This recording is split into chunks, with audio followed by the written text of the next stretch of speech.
key challenge in transitioning into change is the ability to manage discomfort. I'd like you to look at today how you managed the challenges that you faced, how you found the resilience to cope, and what tools you used that you can share with us that facilitated that ability to be comfortable with discomfort. Try and draw on your own personal experiences, but also share those that you've noticed or been a witness to in veterans you may have worked with. Thank you.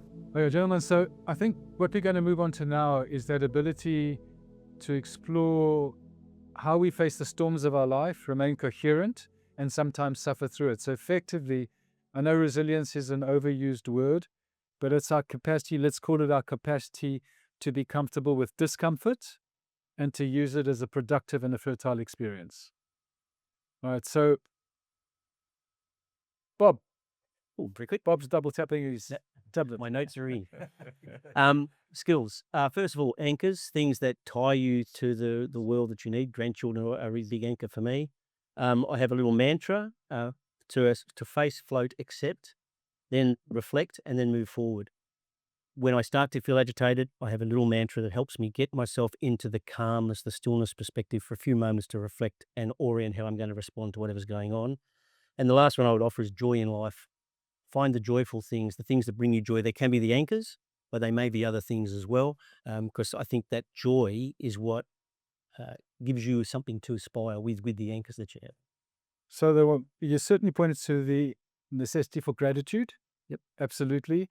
I think the mantra very powerful because we need to have tools that are easily accessible and often invisible because we can do them on a bus if we have to. And those mantras are, as you said, the things that anchor us into our core, because that anchoring, I think, is a really good term. Ian, thank you. I think the things that have benefited me in this area are, I believe firmly in having a happy place. And my happy place is Mana Pools in Zimbabwe. I've been there, and it's on my screen. It's on my it's on my wall. It's on my screen. It's on my computers. It's everywhere. So I can, if I feel I need to just stop for a moment, I can just stop there and imagine what the calmness was like. And I think the other things that have really helped me is that it's so easy to be overcome by the fast nature of society that you forget to do the fun things. And so I've reinvested in computer gaming, photography, astronomy, and I do them by myself and share them with my wife, and we get co-enjoyment out of seeing the end product. I think that's certainly. Yeah, thanks, Great. Ian. So, it's interesting because there's a breathing technique called heart maths. Tim, you may have come across it, where we breathe gratitude in. And we know that no matter how adverse our situation is, we can think of one little thing that gives us that little feeling, even if it's gratitude for self. So we know that's critical. And also, again, you reflect on the power of play. And I really believe that we shouldn't always get too caught up in the seriousness of healing, but that we need to find time for play. So thank you. For me, my dyslexic brain is kicking in with pattern recognition. Like life, it gets hard when we're disconnected from our own body and we're disconnected from others. And so for me, I've noticed when I reconnect back to my body, when I reconnect back to breathing properly, like everyone's breathing, but we might be shocked to discover we're not breathing properly in the way that connects all of us. And I noticed that those powerful connections inside of us lead to powerful connections outside of us. And when I fully know that, people around me, I've got their back 100% and they've got my back 100%, everything else becomes a really small matter really quickly. So I always go to that, connect to myself, connect to that breath, observe that power. And then I notice how energy always wants to proliferate. And then it wants to, connect outside of me. So my mantra is, we're as powerful as we are connected, and always start on the inside. Yeah, Tim, and I know personally that when I maintain my discipline of cold showers, breath work, and meditation, the troubles and the challenges of the world somehow seem to disappear. It's unusual. But when you neglect them, so these are simple concepts, aren't they? As they should. Breathing is easy, it's cheap. Simple. Everybody can carry this into the challenges of their life. If I don't make the bed in the morning, there's something wrong with me in that day. Frosty. So resilience for me has been a pretty interesting journey. I had some pretty unbreakable resilience while I was in the military. Even the way that we looked at pain was weakness leaving the body. And it seemed like once I started to take medications to numb that pain, it wasn't me using my resilience anymore. I then was taking an external agent to then help me get through the day. And it started with opiates, it went to benzos, it went to antidepressants, it went to anti-psych meds, and it just kept spiraling. And I lost more and more resilience through that, because every time I had something come up that was uncomfortable, if I got anxiety, if I struggled to sleep, I'd take a drug, and then I'd use that drug to then get me through that time. And it really diminished me completely. When I started, again, avoiding those storms is what I tried to do back in those days. Then one of the big analogies that kind of locked in with me was understanding how trees grow. If a tree grows up in a field and there's no storm, no winds, that tree's going to grow up really big and tall. That first storm that comes is going to snap that thing in two. Yet you see a tree that grows up in a field where it's constantly getting battered by winds and storms, and it grows up to be this gnarly, tough, beautiful looking beast of a tree. And I think that what I've learned now is through the practices that I carry out now is I'm going to the root cause of the problem. I'm helping rebuild those problems and those dramas that I've got to build that more resistance, that higher resilience. And even with my traumatic brain injury and what I've gone through, I feel like now, because my brain has been through those stresses, I'm more adept now to deal with problems that there's no way I was able to deal with before.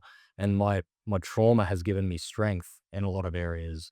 So I see that as my gnarly growth. It's tougher now. It's worn, so I can deal with things a lot easier. And that's my resilience journey through those practices. So, Frosty, that tree analogy of the roots, it's critical, and it's the roots in the body-based healing.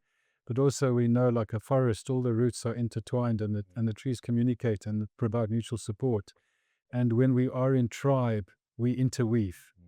So it's not just planting the roots deep in ourselves through the right modalities and approaches, but it's in tribe. We should be seeking tribe in whatever form, because then we interweave with our roots, and that's another level of protection and resilience. So thank you for raising that. JJ. Resilience for me is owning my past so I can have my future back. And I did a 10-day silent meditation, which I don't highly recommend, but if you want to go deep into your roots and stuff, go have a crack at that.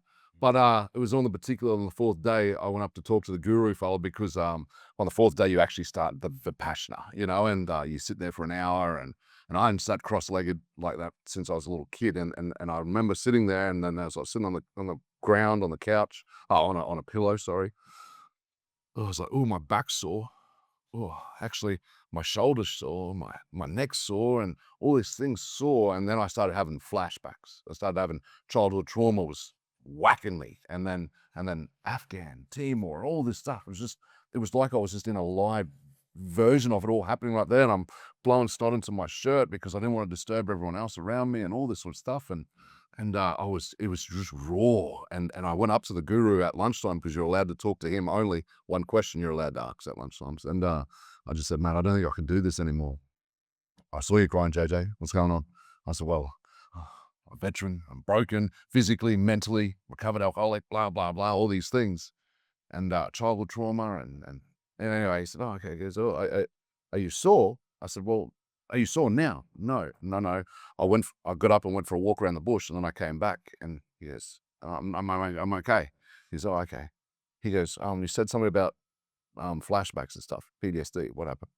Not what happened. He goes, is that happening now? I said, well, no, you're not listening to me. I went for a walk, and then I came back. He goes, no.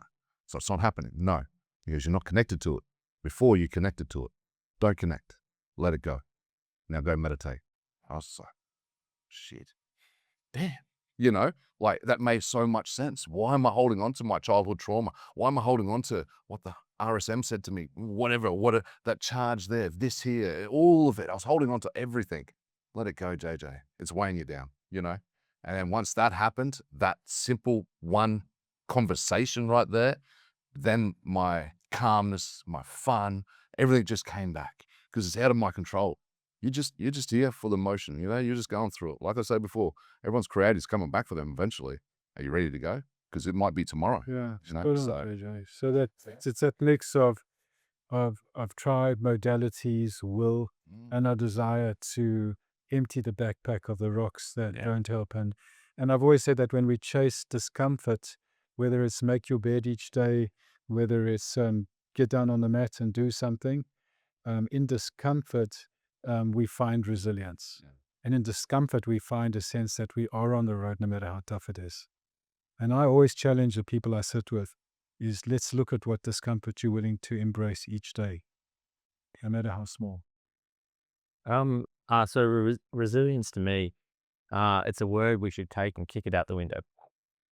Because we're all resilient, right? I think introspection and reflection, right, is resilience for me. Because right now you need to look and go back. You learn to walk, you learn to ride a bike, you learn to do all these things.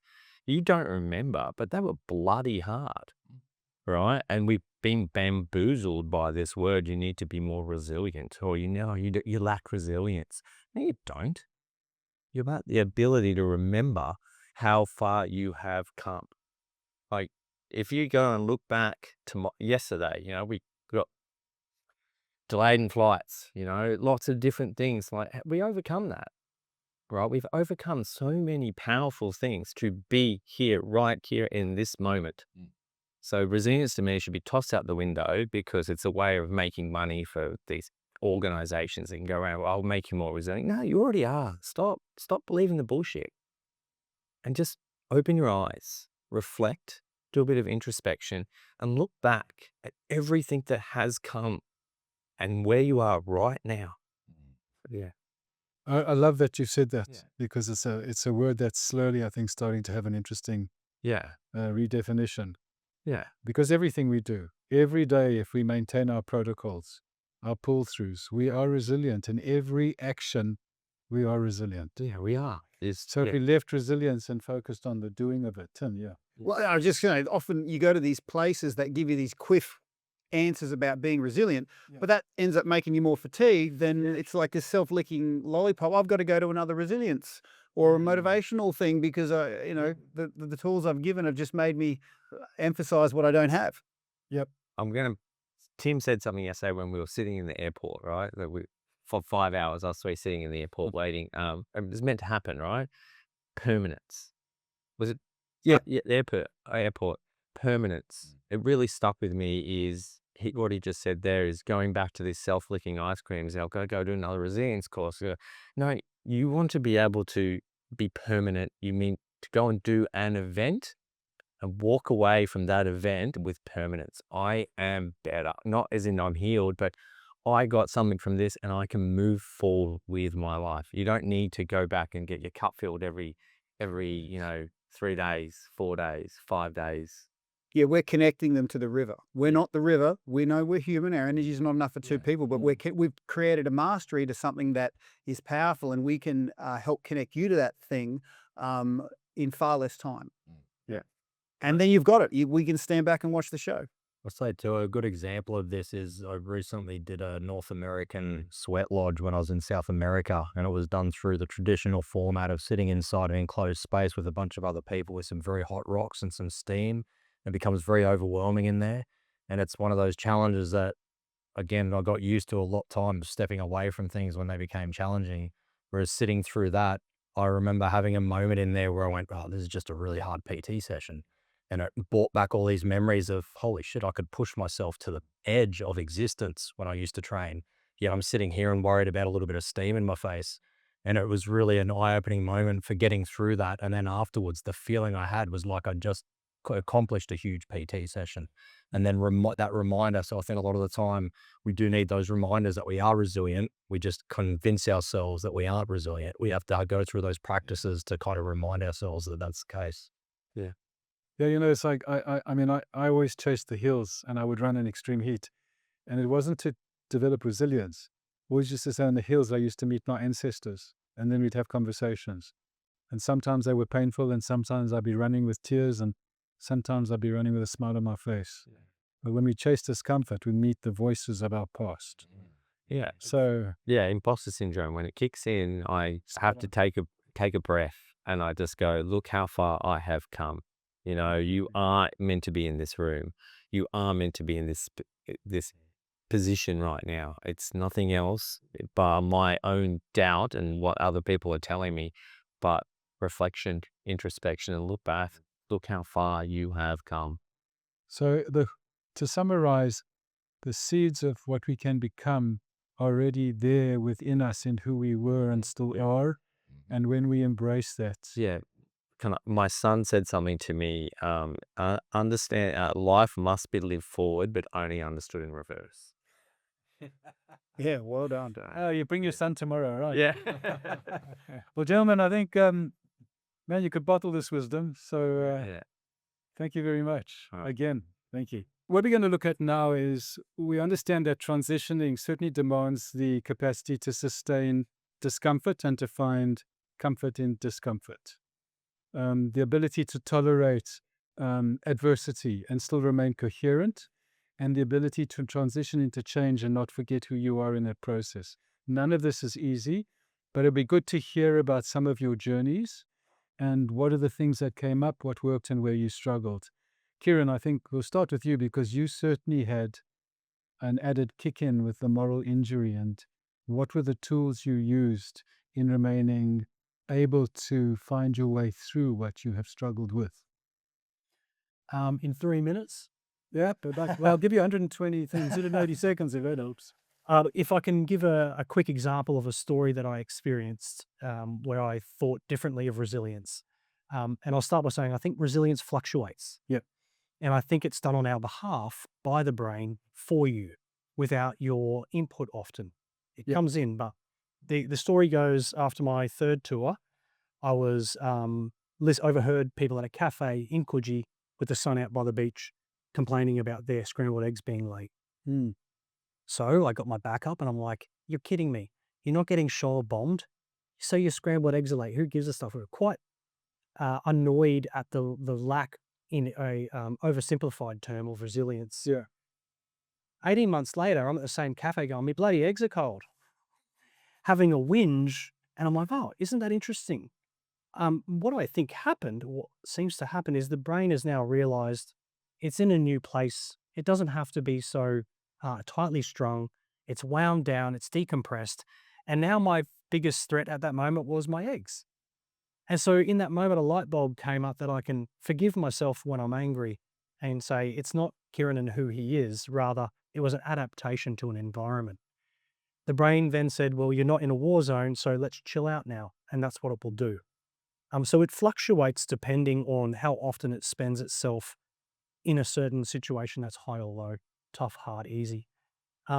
What I do and what I practice to help myself when I'm hijacked by a cold scrambled egg is coming to my senses. So a real practice of touch, taste, smell, see, feel. Again and again and again, I needed the memory to do that first. So reading about it and then going, all right, what can you feel? Your bum on the chair, the air on your skin. As boring as it sounds, with repetition, like basic training, you create a new muscle. And then you come back to that part of you that can learn to reframe and see things in a different perspective. And it's weird. Once you know that, there's forgiveness coupled with that. Well, then that's the ripple on effect. Thanks. Superb. Thanks, Kieran. Yeah. I think I pick up on, the fact that resilience is a massive buzzword in the world right now. And my initial understanding or even initial evaluation of what most people interpret resilience to be is the ability to continue enduring, things in difficult conditions. And that was, what I believe resilience was, until I realized that resilience is actually how do you reflect on the difficult situations afterwards, learn and integrate what you learn from that situation, so that you can approach it or enter it again in a better frame of mind. Resilience for me has really changed in my view. Being in a aviation safety context for most of my career. There was lots of unsafe events and lots of events where, people were blamed for unsafe events, and there was never really any, addressing of the real problems. It was just a band-aid with an enormous amount of guilt and blame on somebody, that damages them. And resilience at that point was about ignoring that and carrying on and not being the one that, spoke in an environment that wasn't actually safe to speak in. Whereas now I feel very different. It's about taking that moral injury that occurred at the time and learning from it afterwards. So It's its ability to take some distance. I often say that a moral injury can be dropped at your feet. yes. But when you do your healing work, you're able to take it back from out inside yourself and put it back on the ground and watch it as an observer. And I think that's the imperative thing. If you don't ever deal with it, it stays there. I did a reflection a while ago, and I kind of signed it off with feel it now, feel it later, or hold it forever. And that is so true of resilience to me now. It's about feeling it to move on and to be better. Great tools coming up there. Thank you. Kate.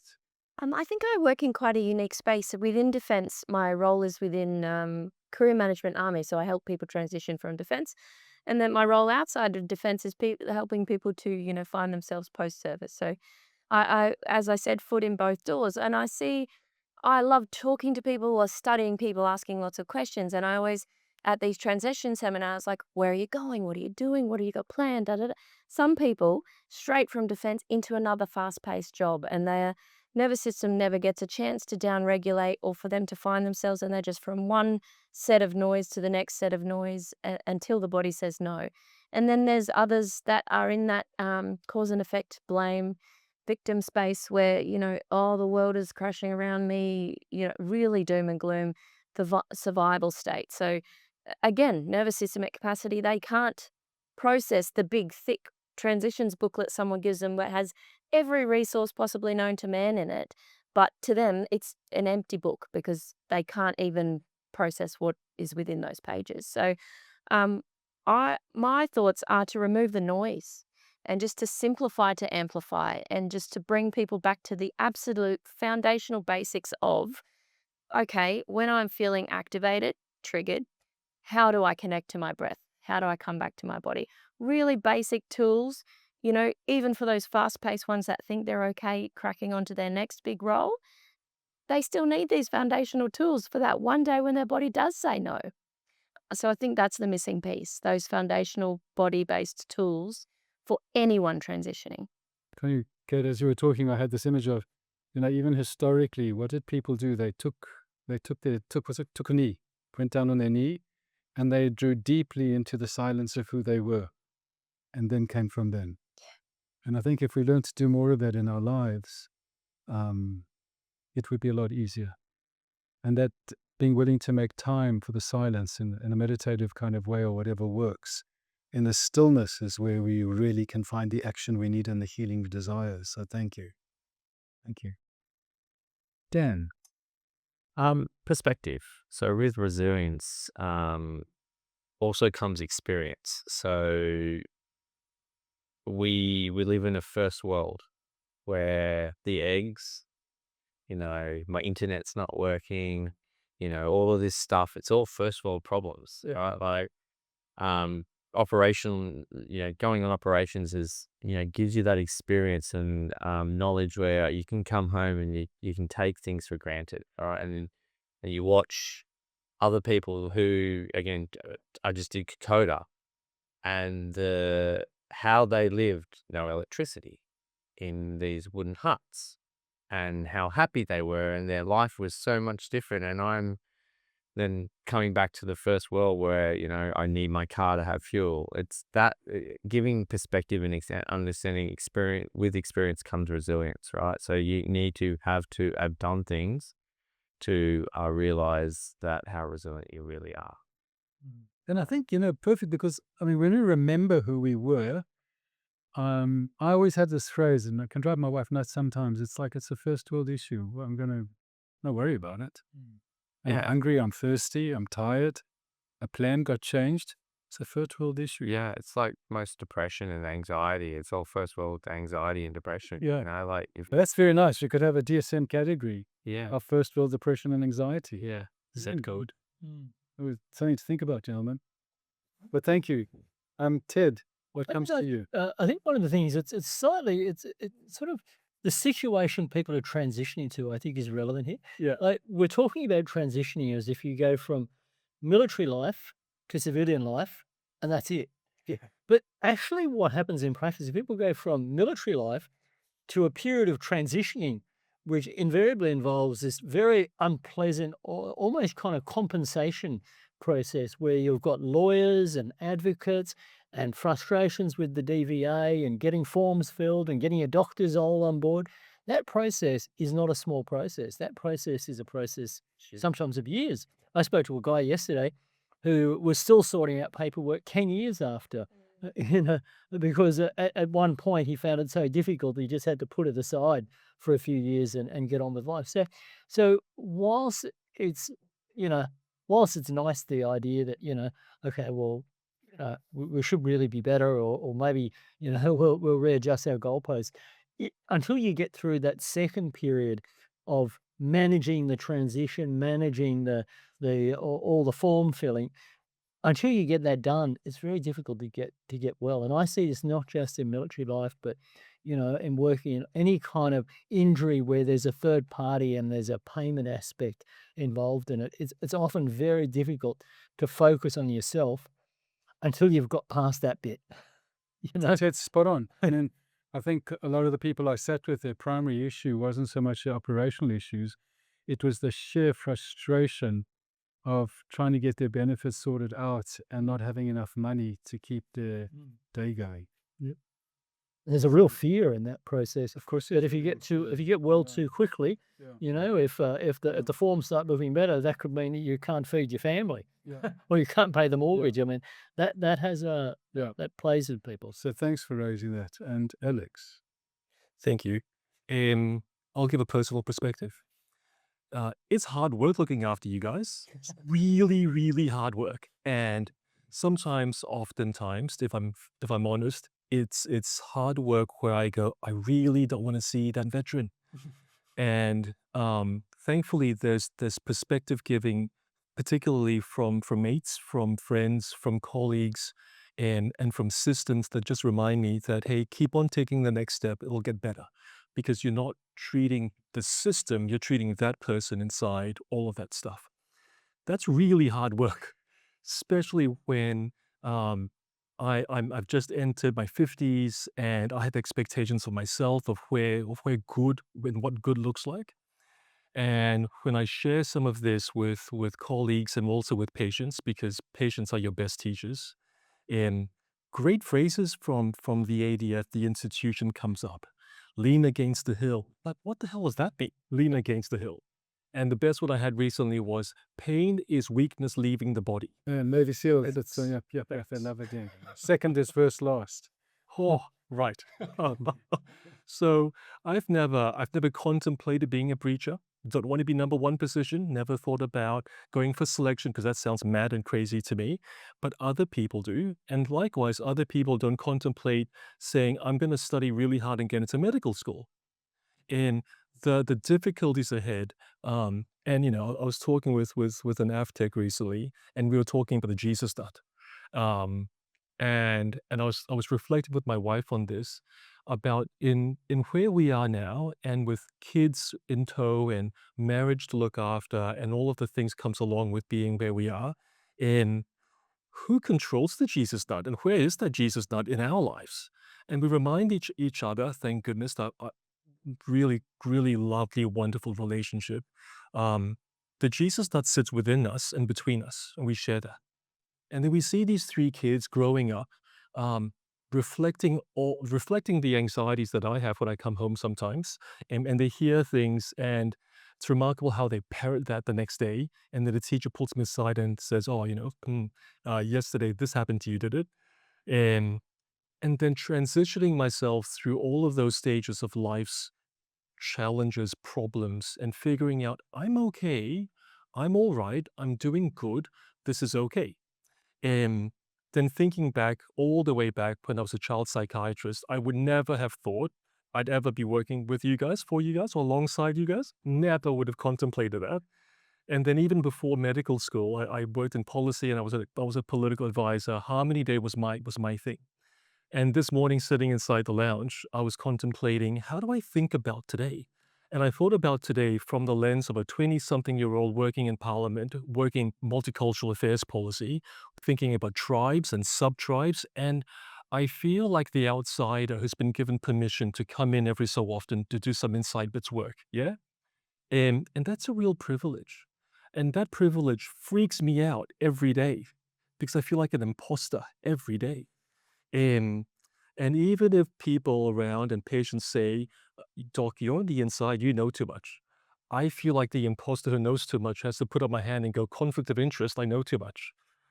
And all of these uncertainties and lack of surety is, without my wife, without my family, I'm nothing. With my wife, with my family, I'm much more. With my patients, with my colleagues, I can do a lot with the lots that I have. And so a lot of gratitude, hey? And that for me is the coherence in my life that says, religious terminology, God's given me a gift. I'm able to express this gift in lots of different ways. And I wake up every morning, sometimes at 4:30 in the morning, and half an hour past, my wife says, what's wrong? And I go, because I'm worried about this patient. And it reflects back into the permission that I've been given to say, I'll enter into these lives and into this community. And I'm never really sure about that. Yeah. I'm never really ever sure that's authentic from me engaging. And that identity piece I'll struggle with for the rest of my life. And I think I'm okay with that. So I think the net effect of that is I'll just keep on going and see what comes by. Well, you know, Alex, I think I said to you before, and I'll keep saying it, your greatest gift is one, your ability to word the humanness of who you are. And that one is visible in your body. And I can tell you personally, sitting next to you, I can feel my body relaxing from your voice, from your words. You know, the tools are irrelevant. Yes, they count, but people need more of us. And your capacity to share and allow us access into your insides was just beautiful. And thank you. You are a gift to this population. Trust me, a rare gift and a rare one as well. So thank you. Thanks, guys. That was a beautiful, beautiful journey, a beautiful conversation. Thank you. Conversation. What we're going to look at is transitioning involves the capacity to face challenges. Challenges are by their nature uncomfortable, and the invitation facing us is how we find comfort in discomfort and look at it as an opportunity for growth. We've already touched on the idea of post-traumatic growth. Well, post-traumatic growth doesn't happen without some level of discomfort. And as we are able to find that comfort in that process, there's a core that strengthens within us. So drawing on your own life experience, let's see what comes up. Kieran. Yes. Comfort and discomfort. So I used to hear words like acceptance, and someone would chuck a radical on the front of it. And I immediately thought of a skate park. But that was an attempt at a joke. I am laughing. Thanks, Barry. Thank It sometimes you can't breathe your way out of something. And I couldn't accept it. And I'm like, but you should accept it because they said you should accept. And then I started to accept that I'm really bad at accepting. Yep. So that's been a little tool that I've started to incorporate maybe in the last 5 years. I am really bad at accepting, and taking that then prepares me for if tomorrow something should arise that I didn't expect and it's uncomfortable. I also couple that discomfort also means the brain's learning it. So I'm reframing discomfort to go, well, look, it sucks. But from a neurological perspective, you can take opportunity of a plasticity window right now too, but it's difficult. And I think we can often downplay difficult. And I mentioned earlier that when you wake up and it feels like you have 50 kilograms on your chest and you're working 4 jobs and you're looking after children and you're trying to study, good luck. So we got to be mindful of not downplaying what energy does and how it's needed, where it's resourced. For me, one of the best lessons I learned to teach myself was today you're going to have a rest on the couch at around 2 o'clock in the afternoon till maybe 3, and your goal is to get up and not feel guilty. That's taken a long time, and I think coming from the military, it was an important one to learn, and so I'll leave that little one with you. And Kieran, I think what you point out there is that, with the military mindset, we very much push ourselves to the breaking point. We're capable of that. And part of the ability to sustain discomfort is the ability to self-nurture. So thank you for raising that. Kate.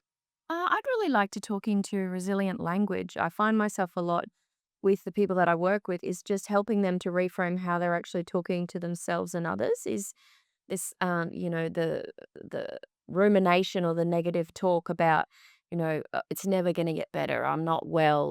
My PTSD is, I can't get rid of that. Is finding little things throughout the day to really, it doesn't have to be huge. Say, look, I'm feeling really average today, but it's not forever. And little growth language that helps to build that inner resilience so that eventually your language completely changes. And then the way that you talk affects the resonance of your body. So your body starts to feel happier. And, even when people look in the mirror, I know, say, a lot of veterans that have been down the path of polypharmacy, they put on a little bit of extra weight and they start to get so negative about their appearance. It's like, yes, that's your body, and that's something that, needs to be loved. And when they start to love their body again, that's when they start to see those doorways open of perhaps I could ask my GP that I want to get off these meds, or perhaps I could try this other alternative medicine that could help me reduce my medications. Like finding those pathways through the inner dialogue of resilience. I love that. So it's those respectful and self-compassionate conversations we have with the many parts of ourselves. Yeah. It's great. Beck, what comes up for you? I guess leading on from both of you is that, finding that ability to be kind to yourself, because we're not good at that, definitely. And trusting intuition, that's something that's a huge part, but humans have intuition and we all have it. It's just how well you're tapped into it or not. And it can come back for sure. So, trusting yourself, knowing that you might need to take that little lie down or whatever it is, because that will help you be better, right? So, if it means you're going to put up with not having the nap, then you're worse. But if you go, okay, just have a little rest, and then, you can be that bit of a better self. Something I always say, like someone asked me, what are you afraid of? Or what, I said, I'm more afraid of being comfortable. So I'm uncomfortable with being comfortable because you don't grow, you can't move forward. Oh my God, the military is all uncomfort. Like there is nothing not uncomfortable about it half the time. So those things that we've been able to do and achieve, like good old gas training, whatever it might be, we can, with the support around us, we can get through it with our mates or whatever that looks like. So I think that's really something that's very important. Yeah. And I don't know, I heard something the other day about the universe always says yes. And people, again, bit woo-woo for some, but if you say, I'm a piece of crap, yes, the universe says yes. If you go, okay, I need a rest and it's going to be okay, yes. Like it will always say yes. So it's the self-talk and those things that you have to learn to do that become really important and supportive. But again, it's hard work. And if you do the work, you can keep moving forward and growing and healing. Spot on, Beck. And I think we are a tribe that are notoriously poor at making room for the tired parts of ourselves. And it does take quite an effort, to feel we have a right for it. So thanks for raising that. Ian, what comes up for you? I don't know. Sometimes I look at my answers and they're so different than everybody else's. But and perhaps that's because there's a 20-year difference, or I don't know. But I always think having a purpose and linking that with some type of work of some sort or volunteer work is so important. And that's why I talk about it so much. But what it actually links back to directly was that I got glandular fever when I was at Kapooka, and on the staff, and it had nothing to do with the kissing disease. I can tell you, it was the discharge cell was right next to my office, and everyone walked past me, so I got glandular fever, and I had about 6 or 8 months off, and I thought that's it, career's done, because your annual report will reflect a really, really bad report. And I went up to get my annual report that year and saw the deputy commandant, and he said, "Mate, leopards don't change their spots." I actually had the best annual report that I'd ever had, and it gave me belief in myself that no matter how well or otherwise I was, that I would still perform, and I never worried about performing or the effect of illness on me from that day onwards. Never. And I took that through to when I did get seriously injured, and I didn't worry about how I performed. To me, it was all about getting back into some type of work, and having that purpose in your life, and being able to make it work. And I use delegation to make it work, have the right people around you to be able to carry on the job. And that allowed me then to rest for as we were saying before, got to rest. That allowed me to rest for 4 or 5 months of the year. Yeah, while the companies all carried on. I did that when I was doing this in the past, working with Jackie, when we did veteran seminars, symposiums around Australia. I'd go through the day, I'd finish by about 3. I'd collapse. You'd probably feel a bit tired, and Jackie or others would take over, and then I'd finish off. But that resilience, that drive is still there. That laser focus to get to the end and be able to deliver something to the veteran community in this case, and that case.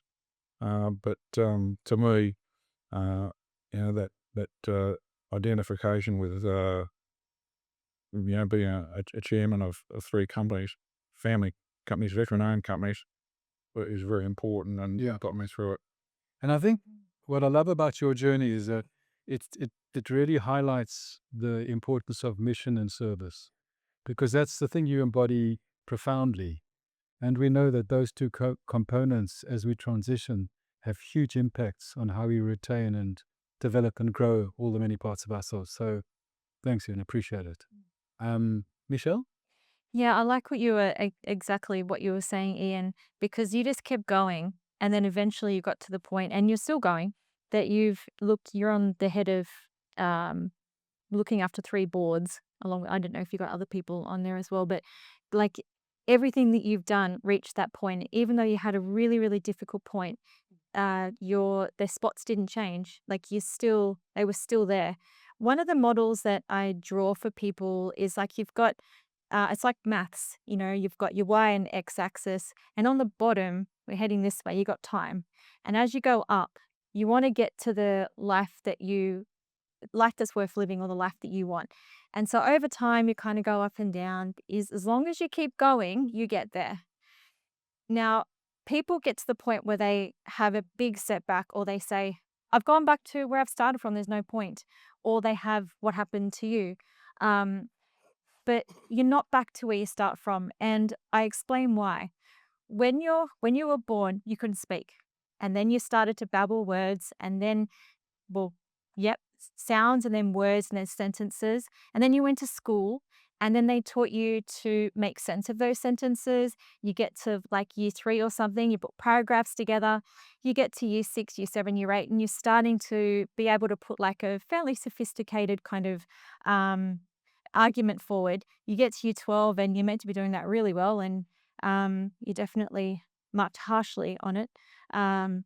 So basically, what happens is, if I said to that person who says I've hit rock bottom, I say, you haven't gone back to where where you were. You can't. It's not possible. If I said to you, stop being able to write sentences, stop being able to understand the English language, you can't. You've learnt too much.